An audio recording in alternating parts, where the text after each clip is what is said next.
E aí galerinha, tudo bem com vocês? Bom dia, boa tarde, boa noite para todos vocês, tá? A aula de hoje da gente vai ser sobre Era Vargas. Professor Dan Souza, a galera pediu muito essa aula lá nas minhas redes sociais, tá? Se você ainda não segue o Instagram, Dan Souza Prof, beleza? E hoje a gente vai falar um pouquinho sobre esse cara, Getúlio Dornelas Vargas, e o que é que ele representa para a história do Brasil. Vargas, pessoal, vai governar o Brasil durante 15 anos, pelo menos, né? Esse período que nós chamamos de Era Vargas, que é dividido em 3 governos. Você tem o governo provisório, que vai de 1930 a 1934. Você tem o governo constitucional, que vai de 34 a 37. E você tem o Estado Novo, que é a ditadura varguista, que vai de 37 a 45. O fim da Segunda Guerra Mundial coincide com o fim da Era Vargas, tá? Já que é uma ditadura e as ditaduras estão sendo destronadas na Europa, a ditadura varguista também vai cair aqui no Brasil. Vargas assume o poder, pessoal, através de uma revolução, ou, como a historiografia mais recente também começa a chamar, de um golpe de Estado. Nós temos a República Oligárquica, aquela velha política do café com leite. Em 1929, nós vamos ter a quebra da Bolsa de Nova York. O café vai se desvalorizar, né? A economia brasileira vai sentir o baque dessa crise. E o que acontece? Ao invés de São Paulo passar o poder para Minas em 30, o Arthur Bernardes vai apoiar a candidatura de um paulista, Júlio Prestes, dando uma instabilidade ali na aliança entre Minas e São Paulo. E aí Vargas, que já vinha com um movimento de oposição, juntamente com outras elites, né? A elite paraibana, por exemplo, João Pessoa, que vai ser vice de Vargas, ele é paraibano, né? Vinha ali com um movimento de contestação a essa política do café com leite. Aproveitaram a fraqueza dos aliados que brigaram, e aí em 30, com a morte de João Pessoa, Vargas vai se utilizar desse acontecimento, querendo utilizar esse acontecimento politicamente, tomando o poder e assumindo a República, assumindo a presidência da República do Brasil, através de um governo provisório. O governo provisório, pessoal, é um governo de transição. É um governo que vai preparar novas eleições, que vai preparar uma nova Constituição, e essa era a promessa desse primeiro momento. Só que até 34, Vargas vai governar sem uma Constituição. Então, em 1932, nós temos a Revolta Constitucionalista de São Paulo, que é justamente uma luta das elites paulistas, uma guerra civil contra a presidência da República, contra o restante do Brasil, para fazer com que Vargas crie, né, promulgue uma nova Constituição, abra uma Assembleia Nacional Constituinte. São Paulo perde a guerra, mas ganha moralmente, porque Vargas vai sim, né, abrir uma Assembleia Nacional, promover eleições, promover essa Constituição em 1934, tá?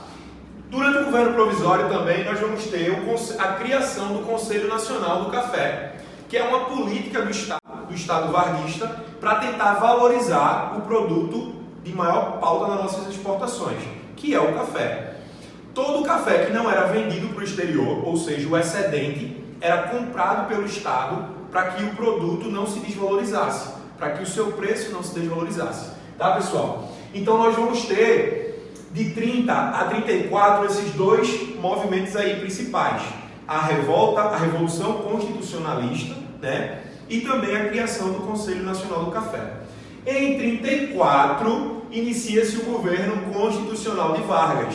Vargas vai ser eleito indiretamente presidente. Ele governaria de 34 a mais ou menos 38, né? Mas não foi isso que aconteceu, porque ele dá um golpe antes de ter novas eleições, tá? E a Constituição de 1934 era fundamental num ponto, pessoal. É a primeira Constituição brasileira que vai, né, fazer com que o voto seja secreto, direto e o voto feminino, a abertura ao voto feminino, ou seja, sufrágio universal. Analfabetos ainda não votavam. Então, como boa parte dos brasileiros eram analfabetos ainda nessa época, ficam alheios ao voto. Os analfabetos só vão votar na história republicana a partir da Constituição de 1988, tá, pessoal? Então, durante boa parte da história republicana, os analfabetos ficam fora dos seus direitos políticos. Mas as mulheres começam a votar em 34, tá? Nós vamos ter também o embate entre a AIB e a ANL. A Ação Integralista Brasileira, que é fundada por Plínio Salgado aqui no Brasil, é o movimento fascista brasileiro, o movimento dos camisas verdes, né? E nós temos a Aliança Nacional Libertadora, que é o movimento comunista brasileiro liderado por Luiz Carlos Prestes. Eu aconselho vocês a estudarem a A e B e a ANL mais especificamente, porque senão essa aula vai ficar muito longa. Só que eu posso dizer a vocês o seguinte: a Aliança Nacional Libertadora, ela é o movimento comunista no Brasil. Inclusive o PCB, né, sai de dentro desse movimento, liderado por Luiz Carlos Prestes. A Ação Integralista Brasileira é o movimento fascista brasileiro. Então você tem o movimento dos camisas verdes, né, um movimento de intelectuais que buscavam imitar, de certa forma, Hitler, Benito Mussolini. É o fascismo à la brasileira. Vargas é muito mais apoiado pela Ação Integralista do que pela Aliança Nacional Libertadora, tá, pessoal? Mas ele, inclusive, vai dar um golpe nos camisas verdes, né? Os camisas verdes apoiam Vargas. Quando pensam que Vargas vai passar o poder, Vargas dá o golpe em 37. Como foi que Vargas deu esse golpe em 37, pessoal? Vejam só, Vargas vai, depois fica sabendo disso, vai projetar um plano chamado Plano Cohen, tá? Ou Plano Cohen, divulgar uma carta em rede nacional, através do rádio e através dos jornais, de um plano comunista de invasão ao Brasil, de tomada de poder no Brasil, feito por um judeu. Então notem que Vargas ele é um pouco adepto das correntes fascistas, ele admira um pouco Hitler, né? Vargas vai utilizar o comunismo e também vai dizer que essa carta foi escrita por um judeu para poder colocar medo na elite brasileira na época. O que é que Vargas faz com isso? Assume-se que, com esse perigo de invasão comunista, o governo deve entrar no estado de sítio. Então Vargas entra como defensor da pátria que vai defender o Brasil do comunismo, né? Antes disso, nós temos a Intentona Comunista, que foi, de certa forma, um movimento pelo sertão brasileiro e pelas principais cidades brasileiras também, que andou em torno de 20 mil quilômetros tentando promulgar as ideias comunistas no Brasil. Então havia sim uma possibilidade de um golpe comunista em alguns lugares, inclusive alguns quartéis em Recife e em Natal vão se rebelar, né, alguns quartéis que tinham essa tendência mais comunista, tá, pessoal? E aí outro ponto importante, a partir do Estado Novo já, né, a partir aqui, ó, de 37 a 45, nós vamos ter o seguinte: a implantação de uma ditadura personalista, ou seja, Vargas é um líder populista.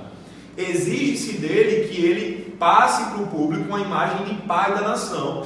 Então você tem que desenvolver um departamento de propaganda, que é o DIP, o Departamento de Imprensa e Propaganda, tá? Ele faz isso para fazer o quê? Divulgar a imagem dele.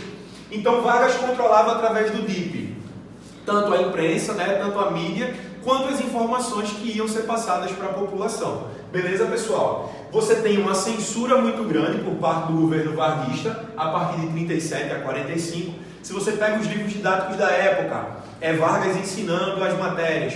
Se você ia nos hospitais, tinha cartazes de Vargas no hospital, visitando as criancinhas. Então, se cria uma imagem de um pai dos povos, de um pai da nação, tá? Só que aí é o seguinte, é durante o período do Estado Novo que Vargas vai criar, né, a consolidação das leis trabalhistas.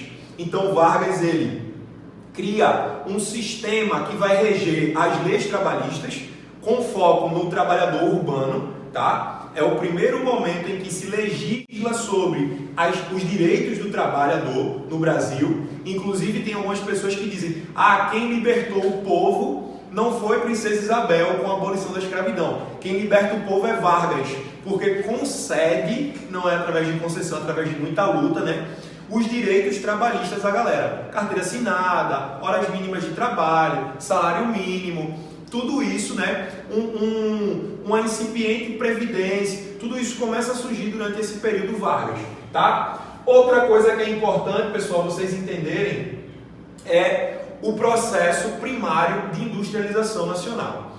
É durante a era Vargas que nós vamos ter, por exemplo, a disseminação do rádio, a disseminação das informações, que começa a surgir uma ideia de nacionalidade brasileira, e é durante a era Vargas que nós vamos ter o primeiro momento de industrialização no Brasil.